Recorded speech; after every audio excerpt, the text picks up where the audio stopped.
Que ese Dios maravilloso le continúe bendiciendo de una manera maravillosa, en la cual responda a esas peticiones que usted hace de manera personal, de manera secreta, y ese Dios omnisciente, ¿sí?, que se deja encontrar, le responda de manera maravillosa a esas peticiones. Y mis amados, hoy corresponde a las funciones de los padres. Habíamos iniciado con el rol de los varones, luego con el rol o las funciones de las mujeres, luego la de los hijos y hoy la de los padres. La de los padres, el rol de los padres. Si leíamos en la lectura central, en el primer libro de Samuel, en el Antiguo Testamento, libro de Samuel, primer libro de Samuel, capítulo 3, versículo 11 al 18. Y si bien la lectura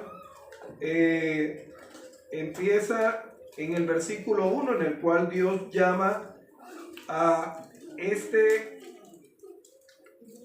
persona, a Samuel, el cual fue dedicado a Dios por su mamá, Ana, la cual no podía concebir, no podía tener hijos, esposa de Elcana, nos dice el capítulo 1, y Dios le concedió. Samuel significa pedido por Dios, ¿sí? Y ella lo dedica a Dios. Luego vemos en el capítulo 3 que Dios llama a Samuel, y en ese llamado Dios le da un mensaje.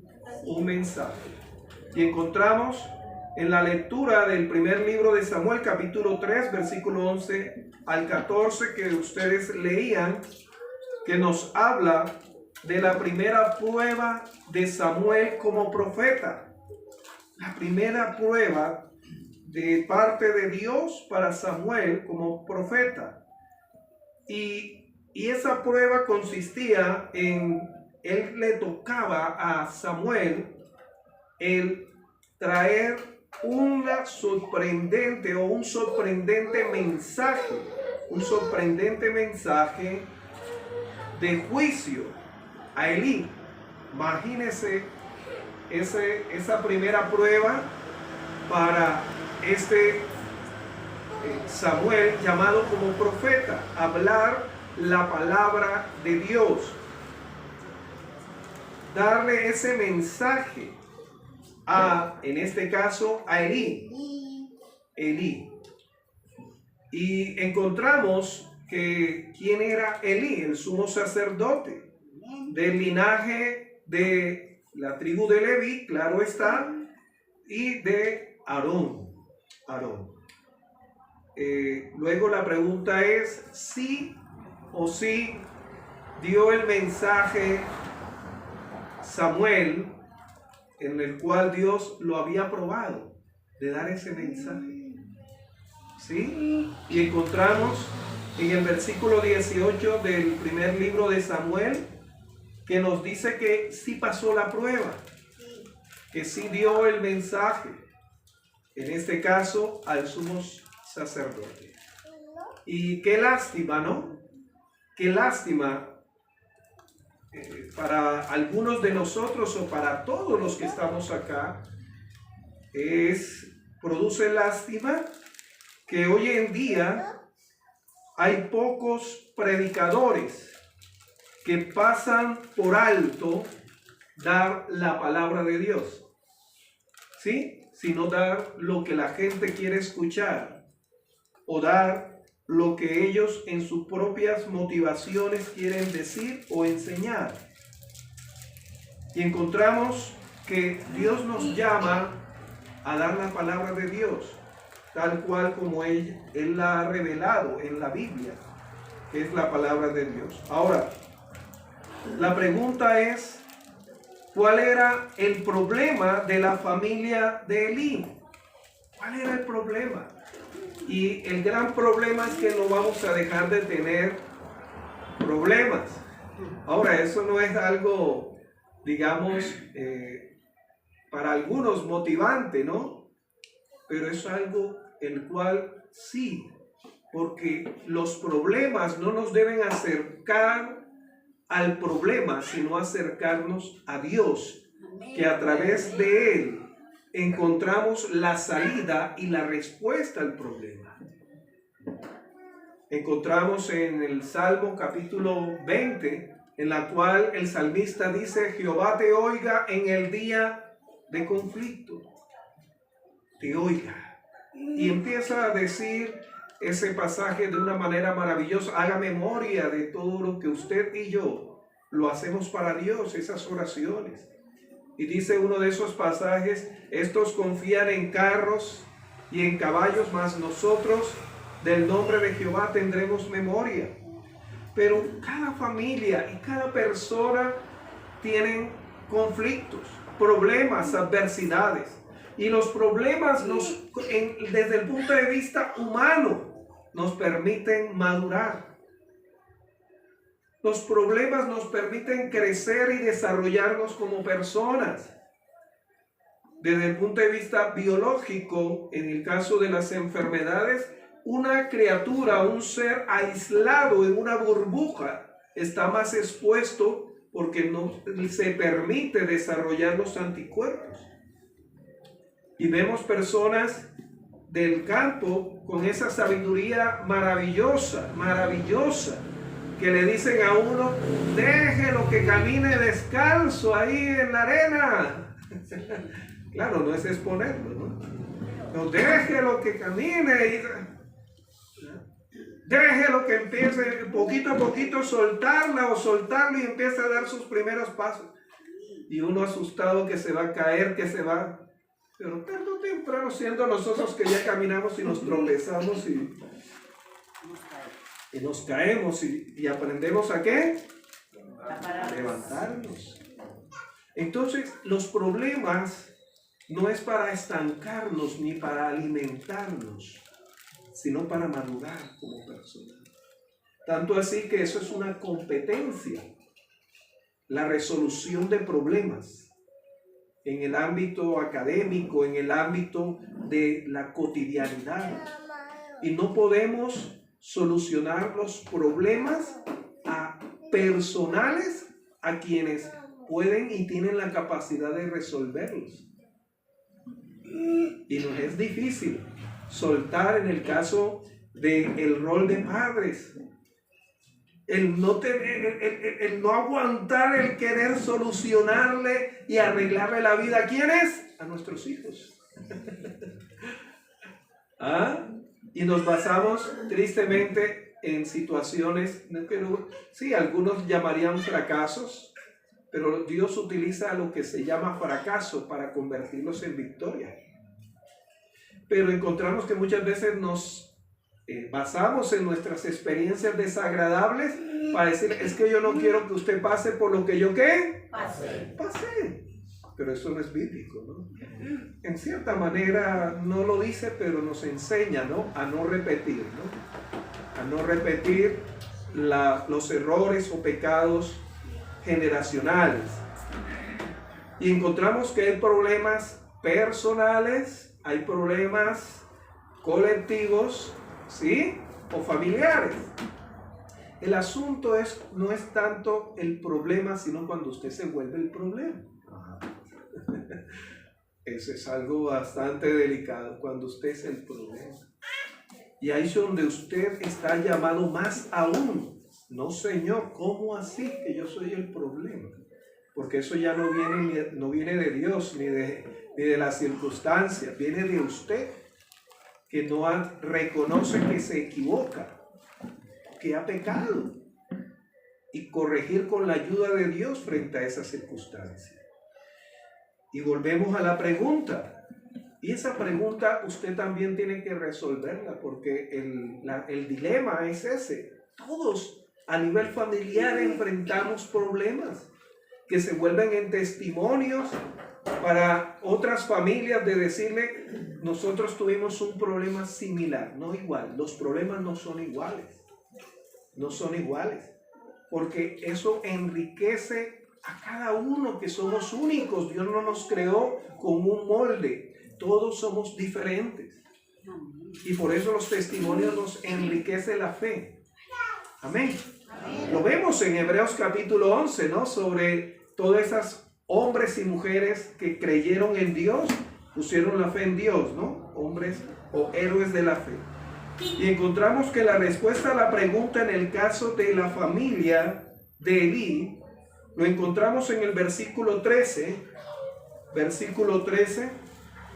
capítulo 3 del primer libro de Samuel. Y permítame leer para usted, mi amado hermano y mi amado amigo. Dice así el primer libro de Samuel, capítulo 3, versículo 13. Y cuando llegó, he aquí que Elí estaba sentado ¿en dónde? En una silla. Y no voy a entrar en detalles porque el mensaje no es sobre Elí, pero no quiero desviar. Una silla vigilando, y esto tiene un significado, junto al camino. Perdón, estoy en el capítulo 4. Estoy en el capítulo 4. Capítulo 3, versículo 13. Y dice, y le mostraré que yo juzgaré su casa para siempre. ¿Por qué? Por la iniquidad que él sabe. Usted sabe lo que está pasando en su familia. Usted sabe lo que está pasando en usted como padre y lo que está sucediendo en su hogar. Yo sé lo que está pasando. Ahora, no solamente debemos saberlo, sino lo que sigue. Porque sus hijos han blasfemado ¿a quién? A Dios. A Dios. Imagínense. A Dios. Y él no los ha estorbado. Ahora, si no podemos, Dios no nos disimula o no es indiferente a lo que sucede en tu hogar.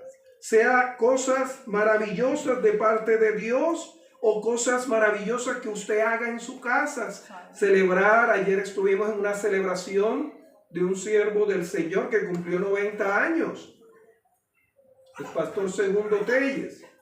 Y sus hijas y su familia y los hermanos y muchos hermanos nos gozábamos por este siervo de Dios. Pero también Dios no es indiferente cuando también pasan circunstancias como sucedía en el hogar de este sumo sacerdote, en la cual él no estorbó, no amonestó firmemente a sus hijos, ¿sí? Y dice que llegaron a blasfemar el nombre de ¿quién? De Dios. De Dios. Ahora, ¿qué quiere decir esto? En primer lugar, habla de rebeldía. Rebeldía contra Dios y contra sus padres. Contra Elí, rebeldía contra Dios y contra sus padres. Pero también el fracaso en el área de la disciplina paterna. La disciplina paterna. Y disciplinar viene de la palabra igual o similar a discipular, que es acompañamiento, seguimiento, que es mentoría, que es corregir, ya sea verbal primeramente, ¿no? Primeramente. Verbal, porque así hace Dios. Dios primeramente envía ese mensaje de amonestación, de advertencia, para que nadie sea hijo o no hijo o inconverso, o en el caso de nosotros, no diga, es que usted nunca me dijo que eso estaba mal. Es que usted nunca me corrigió, usted nunca me dijo que eso no se debía hacer. No, de antemano. Y nosotros igualmente amonestamos a nuestros hijos. Y ahí dice, literalmente estorbar es como cuando usted se coloca en la puerta y dice, aquí usted no me sale. Usted ahí se coloca. ¿Sí? Y me llama la atención, y no quiero entrar en esos puntos y no quiero extenderme, a lo contrario, quiero ser lo más preciso, que muchas he escuchado, amados, y con mucho dolor, padres que amonestan por cumplir. Escuche, y eso es peligroso, porque eso es lo que enseña el mundo. Amonestan por cumplir. Y dice, pastor, ya yo, ¿qué no le he dicho? Y yo, hermana, así Dios no la trata a usted. Así Dios no me trató a mí. Créame que aquí donde estoy, ¿cuántas veces Dios me ha soportado? ¿Cuántas veces Dios me ha amonestado? Oye, cabezón o como sea. Y todavía tú sigues en eso. Sigo tratando contigo y no sé si le pasa a usted, pero yo sí le he fallado mucho a Dios. Y Él todavía sigue confiando. ¿Ah? Y usted como padre, como madre, no debe dejar de formar a su hijo. Decir, no, ya yo cumplí, pastor, ya, ¿qué no le he dicho? Perdón. Eso dejémoslo a los 5, pero nosotros no. Y eso es lo que vamos a encontrar en ¿quién? Un sumo sacerdote. Y vemos que pasa en nuestras iglesias, mis amados. Que muchas veces nos dejamos, o como decía una hermana, tirar la toalla. Un hermano y una hermana tirar la toalla. No, ya yo tiro la toalla. Y malinterpretamos el entregar a Dios y el en abandonar y exponer a la suerte y que toque fondo, como una hermana anciana de una iglesia, autoridad de una iglesia. No, ya pastor, ya esa hija, esa nieta, deje que... pero ella, el diablo contento, sí, que toque fondo, porque el fondo va a ser el cementerio, o la noticia de que está perdida en la droga, o en el alcohol, o en la prostitución, en fin, en tantas cosas. Sin entrar en detalles para no hacerle propaganda al diablo.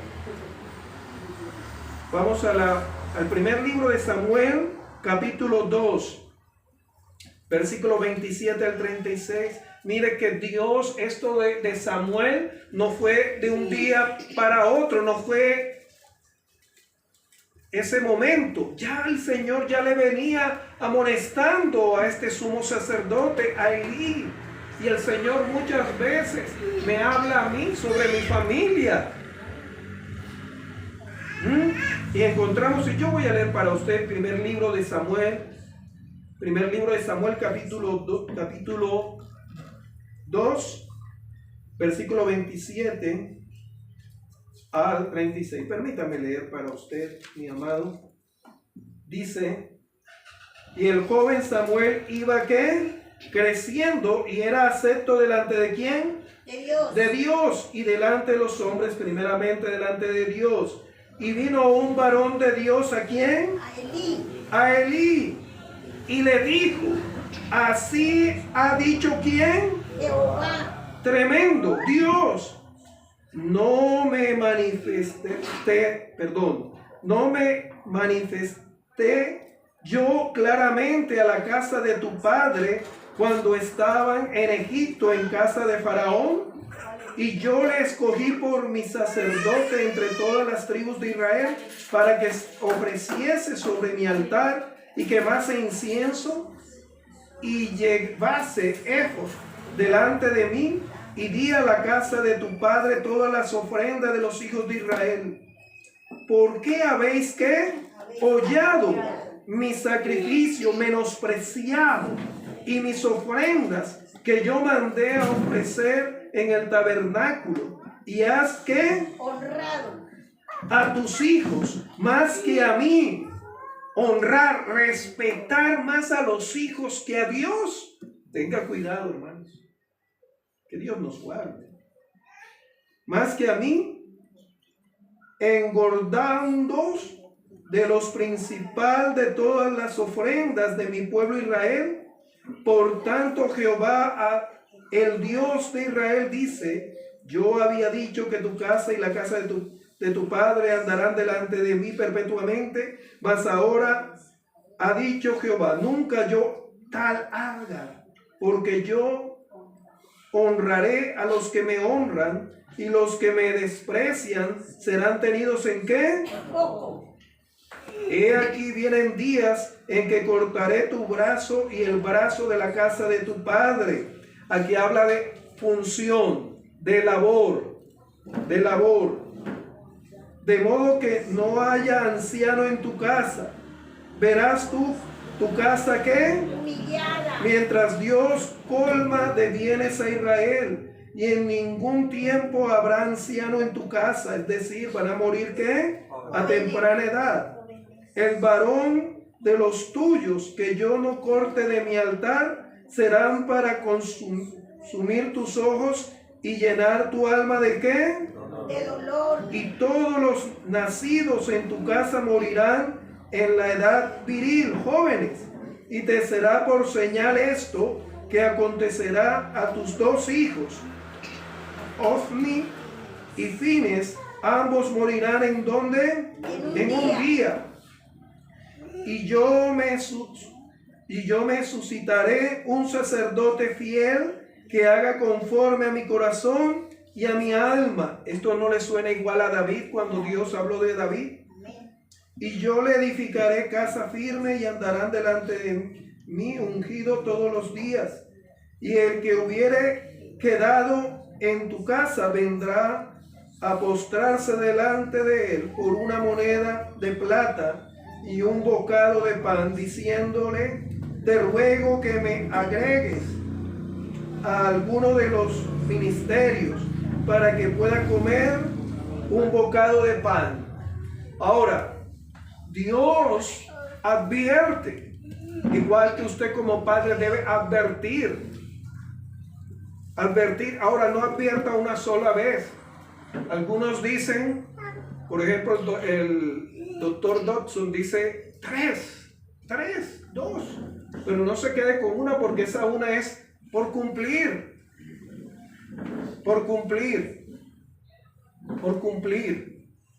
Ahora, ¿qué es cumplir? ¿Cuándo es suficiente decir, ya yo estoy cumpliendo con mi labor como padre? No, eso es hasta que nuestros hijos o nosotros seamos presentados ante el Señor. Eso no es cuando ya lo habíamos compartido en otro momento, que nuestros hijos se casaron y listo, ya. No, siguen siendo. Y encontramos, mis amados hermanos, que por lo anterior, la importancia de nuestra función como padres sobre nuestros hijos. Por lo anterior, y podemos citar el caso de Samuel. El propio Samuel va a incurrir, si bien sus hijos van a realizar ciertas funciones, pero también cuando el pueblo va a pedir un rey, van a decir: tus hijos no andan bien como jueces pidiendo soborno. Luego vemos también el caso de Moisés, que si bien sus hijos también asumieron, no fueron realmente cabal función. Amados, es de suma importancia por estas circunstancias que como padres debemos nosotros escuchar lo que Dios quiere que nosotros llevemos a cabo como padres, en la cual, si bien, escuche, ninguno de nosotros nacimos con un manual debajo del brazo para ser buenos hijos. No, la educación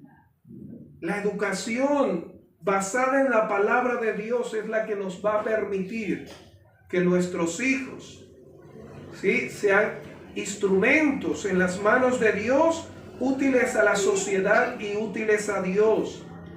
Encontramos, mis amados hermanos, que la sociedad